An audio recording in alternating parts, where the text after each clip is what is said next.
इतने दिनों के इंतजार के बाद आज मुझे बढ़िया मौका मिला था पूजा के साथ वह सब करने का, क्योंकि आज मेरी बुआ और फूफा किसी काम से घर से बाहर गए हुए थे।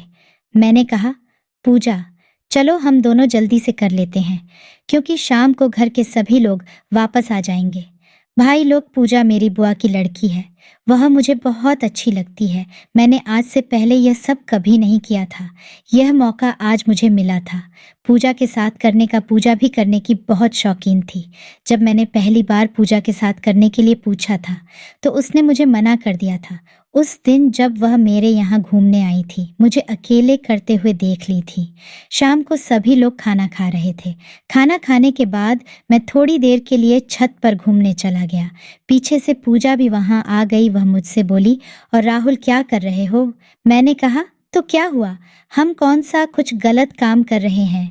पूजा बोली, लेकिन हम करेंगे कहाँ? मैंने कहा, हम छत के ऊपर चलते हैं और वहीं पर आराम से करेंगे। मैं और पूजा दोनों वहाँ सब करने के लिए सारा सामान ली और छत के ऊपर चले गए। फिर मैं पूजा के साथ करने लगा। पूजा बोली, थोड़ा आराम से करो, इतने तेज तेज करोगे तो मैं साथ नहीं दे पाऊंगी। हम दोनों ने करीब 1 घंटे तक मिलकर किया।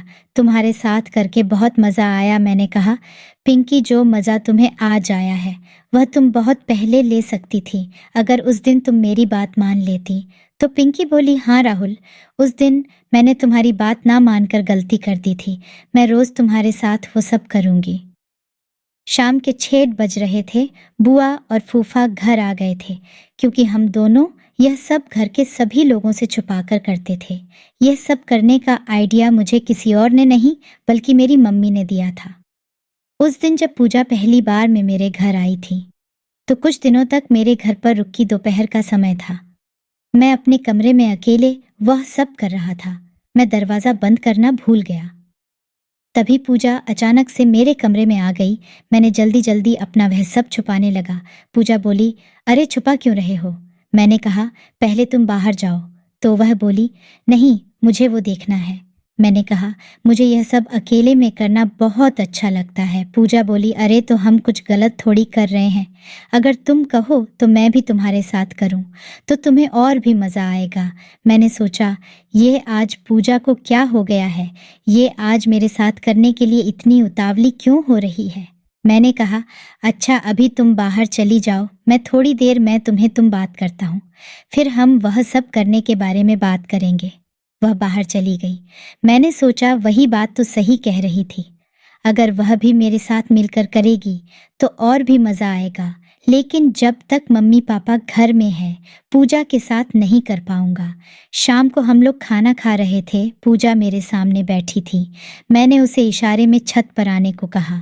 खाना खाने के बाद मैं छत पर चला गया। मैंने कहा, पूजा, क्या सच में तुम मेरे साथ वह सब करना चाहती हो?